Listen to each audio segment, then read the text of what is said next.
Hey there, welcome back to the Realm of History. Tonight, got a special edition getting us ready for the chapter 23 quiz tomorrow on the French Revolution and Napoleon.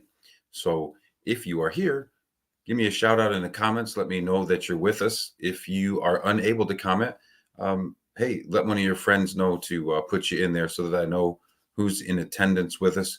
See how we can chart the quiz scores tomorrow on who shows up and who doesn't. As always, this live review will replay, so you'll be able to watch it again and again if you want. And if it's helping you out, go ahead and put a like on there and help me out a little bit as well. All right, so a little bit of the live agenda tonight. Pretty standard at the beginning. Some key advice, like always. We'll go over some selected key terms, figures, places. I'll give you some AP clues, getting ready for the AP portion of the quiz. We're going to talk about some key textbook pages. Hopefully, I'll be able to share those with you on the screen from your book. And then we'll do question and answer time and maybe a little bit of final advice today as well. So let's get right into it. I want to remind you that I think it's important to write things down from this session.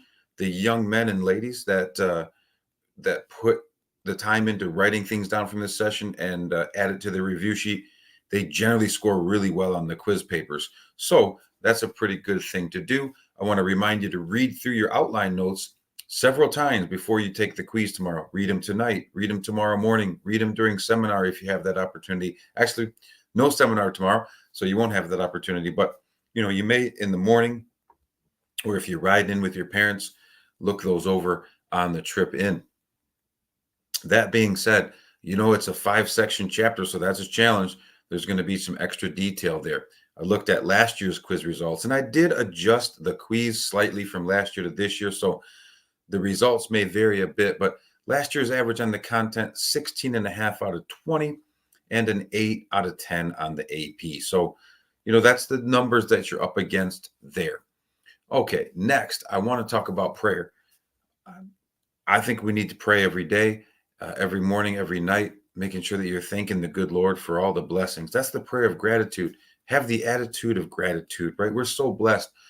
But I don't want you to pray for success in this quiz. There are so many more important things to pray for than that. I would rather you pray for your health and safety, for the health and safety of your family. Once again, say the prayer of gratitude for everything that you've been blessed with. And imagine that you have life so well that you're worried about a quiz where there's some people, as we always talk, are worried about where they're going to get their next meal. So thank the good Lord for all your blessings, and then say that prayer of gratitude when your car starts in the morning. Thank you, Lord Jesus. When you wake up in the morning, thank you, Lord Jesus, and everything that you go about your day. Those are the things that you should be saying those prayers for. Number 3, you got to be here now. I've been seeing just for the last couple of weeks, I've been saying the same thing, but just a lack of mental focus in class, right? And there's a lot of talk, and there's a lot of people worried about this or that. A lot of people who are thinking about vacation still. You got to get your mind right. You have to clock it and go to work. When you punch the time card, it's time to focus on that work at hand. And tomorrow, your job is to perform on the quiz.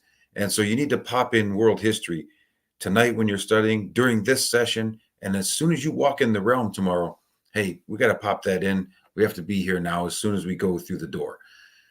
That being said, the whole reason that you're here is because of your parents and your family. So make sure that you take a moment tonight before you go to bed. If you have to go do it right now, make sure you say thank you to your parents, right? They do so much for you. They really do. They really do. And so you need to go and say thank you to them. As a parent, when your child comes up to you and says thank you, it's a really good feeling, okay? And it makes you feel like you're doing something right. So I think your parents deserve that. Make sure you go express your gratitude to them as well. Finally, this is number 5 on my list. You got to meet the challenge, right? My intent every week is to challenge you. I don't think you're getting anything out of something that doesn't challenge you. If the quiz is too easy, let me know. I'm going to make it harder next year. But I want to make sure that you guys are getting a good challenge, because those challenges, as we talk all the time, those are what are going to prepare you for life and the college level. So that's what we're looking for. If you can just put in your best effort tonight on the review sheet and your best possible effort tomorrow, then you're a champion in my book. If you put your best effort in, you will be a champion. And that's what matters to me. Okay, let's get into it. That was my 5-minute introduction right there. Let's get into the key terms, the figures, and the places. So we're going to go over most of them, not all of them, okay? And then we will talk about some AP action in a minute. But the first one on the sheet, the first estate. Remember that in France, they divided up their social classes and called them estates. And the first estate, they gave the highest class to the Catholic Church clergy members. These are priests, bishops, cardinals, people who work within the church organization. Okay. The second estate, which is more normal when we talk about social classes, would be your nobles, your large landowners. These people had immense amounts of land, immense amounts of wealth and power, and they owned serfs. So there was still in the late 1700s a state of feudalism in France. And these would be the lords that owned the serfs and were running the plantations and the manors and the states. The third estate is where you get really, really normal, right? It's really three groups that make up the third estate, starting with the middle class, which was made up of people who made some pretty good money, like factory owners and business owners. They were called the bourgeoisie. Then there was the working class. These were the urban poor, really. They lived inside the cities. They lived in Paris. They worked almost all day long, didn't have a whole lot of power, didn't have a whole lot of money. And then the peasants. When we take a look at peasants, we could also say, okay, serfs, right? Peasants and serfs, both working for the nobles and the lords. Okay, we're making our way down into the next term. And I haven't looked at the comments yet, so I don't know who's here yet. I see 63 people on out of 140 students. That's a little bit low. I don't know. Hopefully that we're going to be ready for tomorrow. The political spectrum, you want to be able to define that in itself. It's basically the different political ideologies that arose during the Enlightenment. You have conservatism on there, liberalism, moderate kind of being in the middle. Today, there's more isms. You know, there's fascism, there's socialism, communism on one end, and then there's, conservatism on the other end. Let's take a look at left wing. Now, the way that the wings came out of the political spectrum is the legislative body, the people who made the laws in France, they had a big meeting room, okay? And like when you go to the cafeteria, you generally sit with people who you are friends with or you agree with in general. Can you imagine going to lunch with a bunch of people you don't agree with? You'd have an argument every day. So what happened in these meeting rooms is people who kind of had the same ideas kind of gravitated to different parts of the room. And what we've noticed is historically, the people who were more on the left wing of what we call the political spectrum, they went to the left side of the meeting room. They were the liberals and the radicals. They wanted complete government change. They wanted to totally overthrow the monarch. They wanted to get rid of monarchy. They wanted Louis XVI out. Those are the liberals at that time and the radicals at that time. The political spectrum has changed in focus today. So don't get confused. Somebody who was a liberal wanted to liberate. They wanted less government power at that time. Today, that's different. All right. In the center of the meeting room were moderates, okay? Moderates were people who they wanted some political change, but not a complete overhaul. They didn't want too much change, but they wanted some change. So they're kind of in the middle. And then you had right wingers, people who went to the right side of the room. Those were conservatives. They wanted very little change. They wanted to conserve the monarchy. That's where the word comes from. Monarchy is an absolute powerful government. Today, conservatives don't want government to have too much power. So the liberal and the conservative ideologies have switched over time to what they are today. But this is kind of how that political spectrum began back in 1789, 1790 in France. Next, let's take a look at Maximilien Robespierre. Robespierre was a leader of a political party called the Jacobins, and he wanted to build a republic of virtue. He wanted to get rid of anyone who opposed the revolution, and he did by way of the guillotine. He used the guillotine to execute anyone that did not agree with revolutionary ideas. 40,000 people were killed under his control in what was called the Reign of Terror. Next is a term called the émigrés, to emigrate, to leave. These are wealthy nobles that actually left or emigrated out of France, hoping to someday return and restore the monarchy. So they were generally your conservatives, they were your wealthy landowners, your nobles. They wanted to leave, get out of France, rebuild, create an army, someday return and restore the monarchy. Next is the Legislative Assembly. The Legislative Assembly, it could also be called the legislative body, kind of interchangeable terms. It was really the first revolutionary government that eventually led to the creation of a legislative branch where they would propose laws. Next is going to be a major meeting called the Congress of Vienna. It was a meeting to decide how to bring Europe back to normal after all of the wars that Napoleon caused. So we had the five great powers, right? Russia, Prussia, Austria, France, even Great Britain. Those were the five great powers. They met and kind of discussed how they're going to recreate Europe after all the destruction, wars that Napoleon had brought about. As much as we think about Napoleon being a great military leader, he did make some reforms in France that were beneficial governmentally, some of which. Some of the reforms that you want to know for tomorrow, his tax reforms. He put a precedent on actually collecting taxes. Many people were not paying their taxes, and so he put people out to actually collect those taxes and use the government revenue. He created a public school system called the Lycees. He created his own code of laws. His code of laws did severely restrict human rights and individual freedoms. It also did reinforce the use of slavery in the Caribbean. And he also, though, did create a concordat with the Pope, which kind of wanted to settle the issue that the French government had taken over Catholic Church lands and sold them off to pay off government debt. That was a big issue between the two entities. Another one of Napoleon's reforms is called the plebiscite. When he first takes power, he created a new constitution, but to approve the constitution, he put it up for a vote.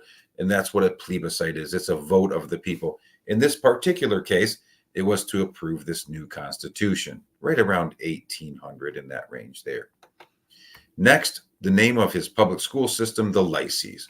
These were government-run public schools that were open to males of all backgrounds. So boys, men, doesn't matter what your social class was or your age, you had an opportunity to get a public education. It is one of the first public education programs documented in history. You think about the Greeks and the Romans, they didn't really have public education. You had to pay a private tutor to educate you. For example, Aristotle or Socrates or Plato, those were famous teachers and tutors during the Greek days. Next is something called the Estates General. That's not a reform of Napoleon. Okay, that's a meeting. It's a meeting of all three estates in France. They would call an Estates General if they had something really important to discuss. In the case of the French Revolution in 1789, King Louis XVI proposed a tax on the Second Estate. Remember, he was hurting for money. He and his wife, Marie Antoinette, were spending extravagant money on many things. The government was in debt. And so he wants to tax the nobles, which was a good idea because they're the wealthiest people in the country at that time. And they weren't getting taxed at all. They were paying 0% in tax. And this led to the French Revolution because they would not vote it in. The poorer classes wanted it to be voted in. But remember, each class only got one vote. So the second and first estate always voted together. The third estate was going to lose no matter what. And this is what catapults them into starting the French Revolution, storming of the Bastille, so on and so forth. Next, in your homework from last night, there was a term called the Holy Alliance. The Holy Alliance was an alliance of Russia, Prussia, and Austria to enforce Christian principles. All three of these countries were Christian, not necessarily Catholic, okay? Russia was mostly Orthodox at this time, Prussia, Catholic and Protestant, Austria, mostly Catholic, but they wanted to enforce Christian principles.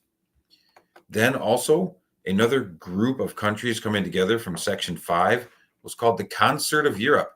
This was an alliance system that's very similar to the modern United Nations, which was put together to help nations facing rebellions. They wanted to stop revolutions. And so they came together to try and stop those revolutions from happening. All right, next, I do want to know some of the important textbook pages from your world history book. They are 652, 654, 659, and 670.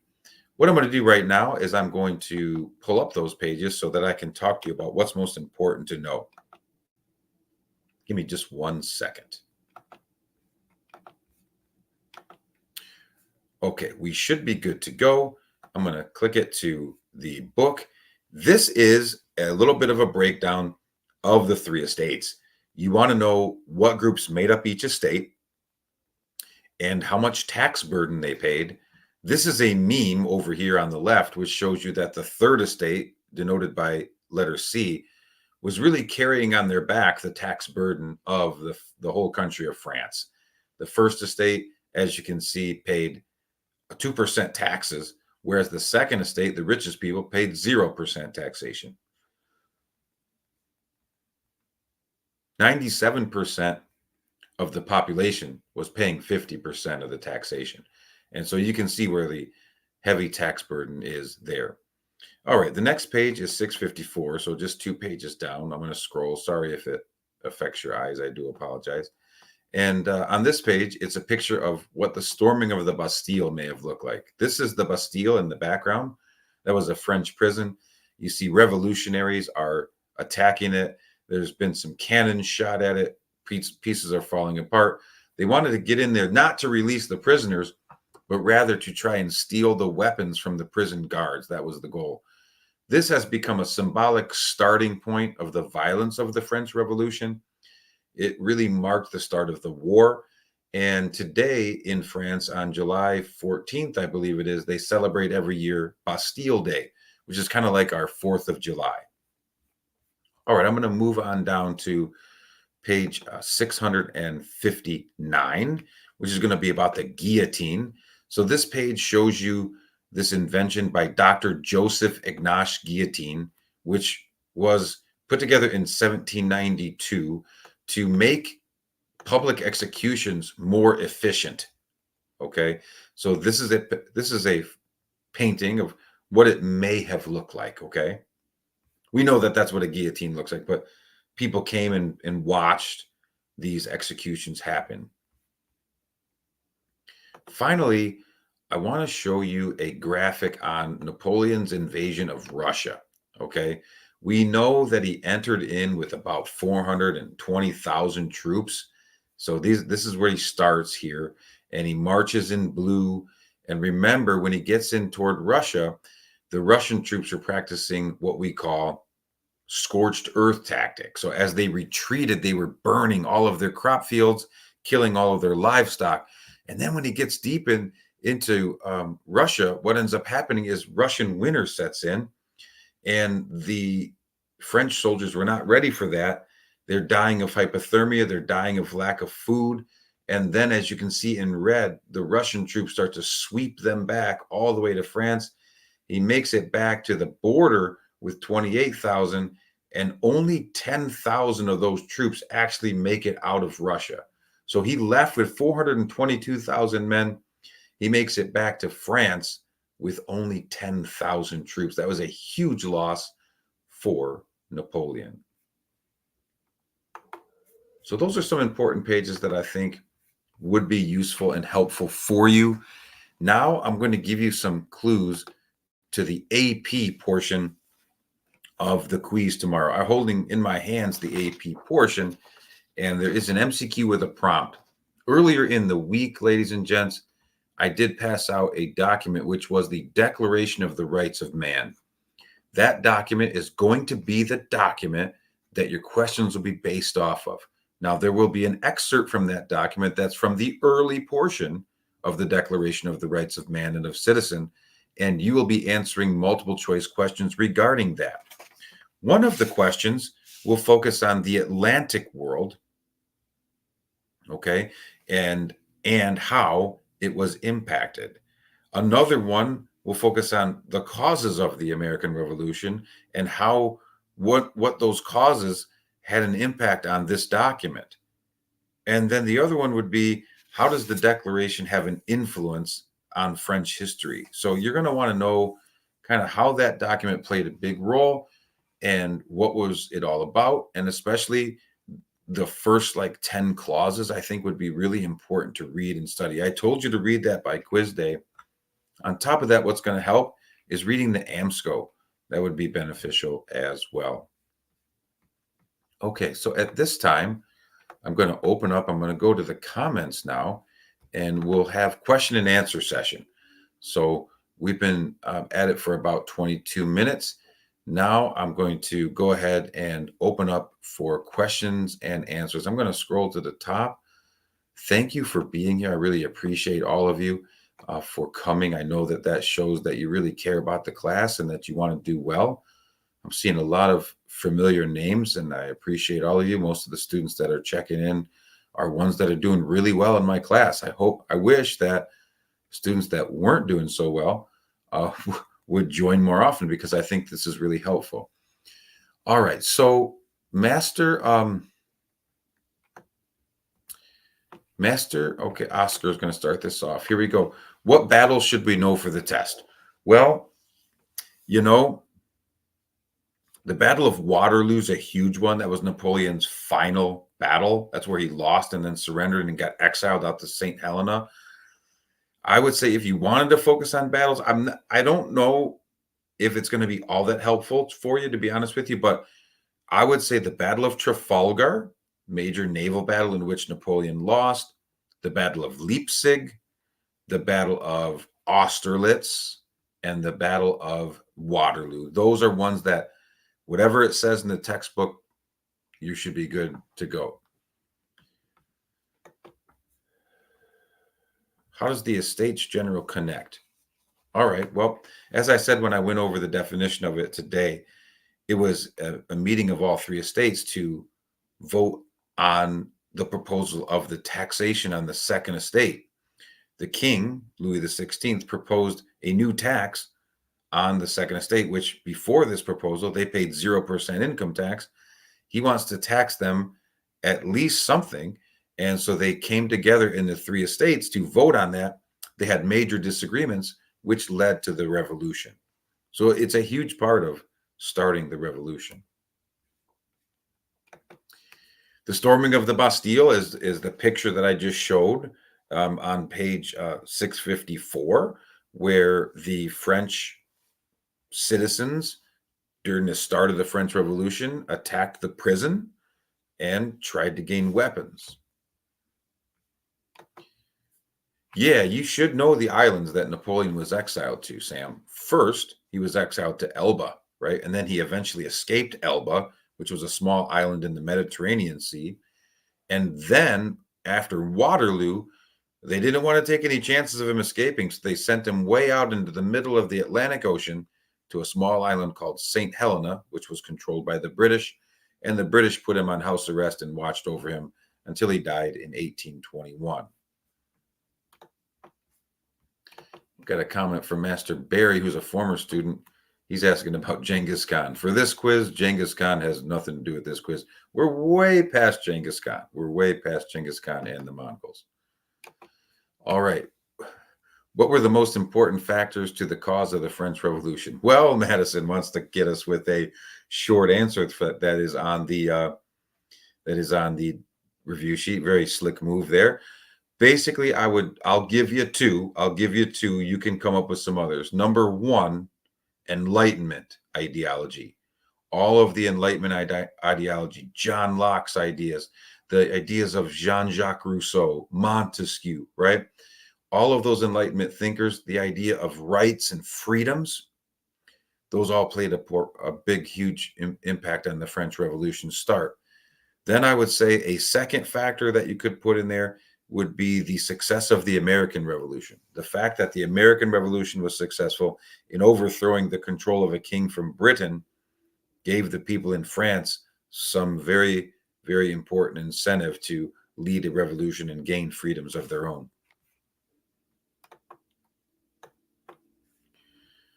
So Greece and Sparta, Athens more so than Sparta, would have had a schooling system, but it was still, Master Dean, one that you had to pay for. So it was one you paid for like tuition, not one that you paid for out of taxpayer dollars, if that makes sense.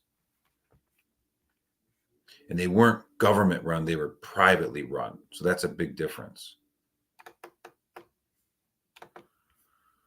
During the Peninsular War, why did Spain get so mad at Napoleon? Two big reasons, Joey. Number one, to get to Portugal, Napoleon was marching 500,000 troops through the Spanish countryside. It was ruining farmers' crops. It was tearing up the land. The soldiers were going into people's homes, taking food. They were unruly. They were doing other bad things. I'm sure that you can think about what that was. It was causing problems. When the Spanish first get upset, Napoleon attacks them and gets rid of the king there and replaces the king with his brother. That's the second reason why they got so mad. And so from there, they started using the guerrilla warfare tactics, getting aid from the British, and of course, fighting against the French troops. Yeah, it was in the notes, Sam. Russia, Prussia, Great Britain, Sweden. You're going to want to know those countries for sure. Yes. Well, this is a tough one here. When you think about Napoleon, right? There's so much to know. In his definition, you want to know he's born in Corsica. You want to know that he went to military school at the age of 9. He became an artillery lieutenant. That's where he got his claim to fame, right? The coup d'etat. And then from there, the battles, the wars, the government reforms, all of those things would make up a great working definition for Napoleon. How about the realm family member, Master Gisha? How about that? Good luck, ballers. That's really kind. Mr. Gisha is, I don't know if you guys all know this, but he's one of my former students. He was a realm member back in the old realm. Great student, as you know, a great guy. And we're really looking forward to track season. He's one of the great coaches on my staff and coaches the middle distance, just does a lot for the school. So I really appreciate Mr. Gisha. He's a rock star of a teacher. And for him to be on here tonight, showing his support is a sign of strength. Thanks, Master Nick. Next, let's go into the next question. Can you go over Napoleon's 3 mistakes? I'll list them tonight.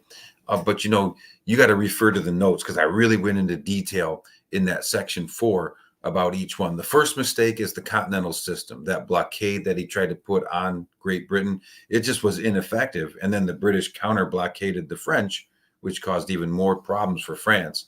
The second is the Peninsular War, which I was just talking about with Joey, why that was a problem because the Spanish took out 300,000 of his troops.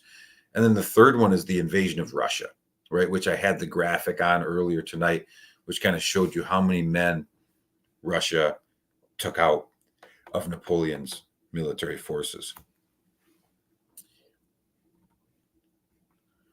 Okay, good definition for the Declaration of the Rights of Man. So this is that document that I passed out earlier in the week. What I would say a good working definition would be it's a declaration that the revolutionary forces wrote to basically highlight their Enlightenment ideals, what they were trying to get, the rights and freedoms that they wanted, what they thought was wrong about monarchy, and how they wanted change. So it represents their revolutionary ideals.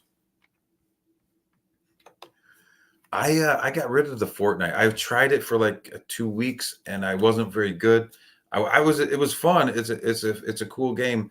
I just think, I need to stick to NCAA football, which I'm getting fired up for because, NCAA football, which they're calling college football now, is coming out. There was a time when they had a version where they had Division II and Division III teams, and so my school was actually in the game, so it was kind of sweet. It was when I was in college, but I've always loved that game. And what I'm going to do, here's my plan. When the game comes out, I'm buying a PlayStation 5. I've been searching for one right now. Hopefully, I can get a good deal. If you guys know any good deals, let me know. But I'm gonna pre-order the game, and then I'm going to live stream. My gameplay on, I don't know what I know how to do it.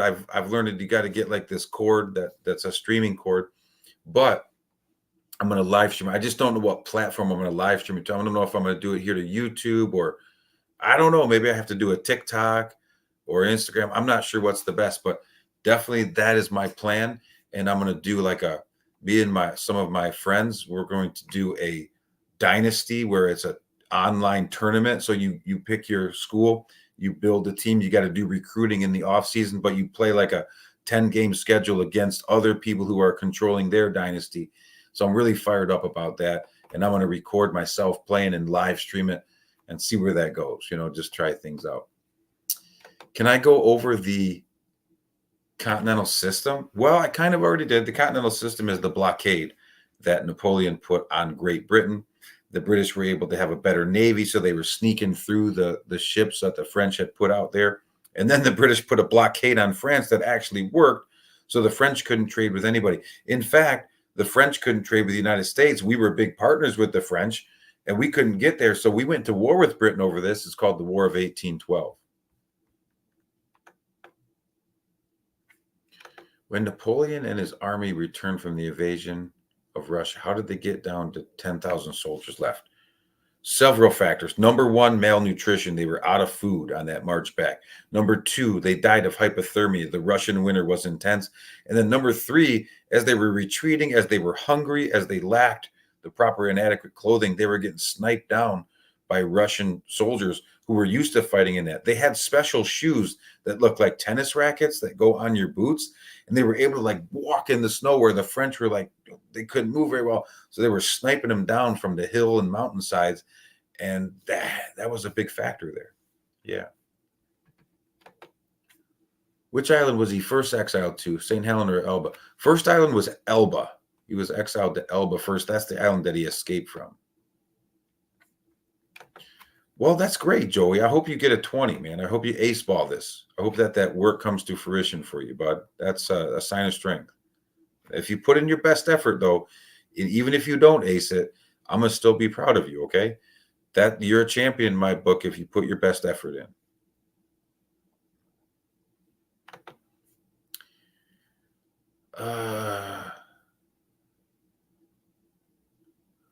Well, John, if you were paying attention, I said that's the document that you're going to have for the AP. So yeah, knowing it is going to definitely help you. Yeah.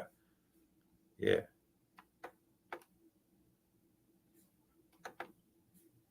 What reforms should we know Napoleon did?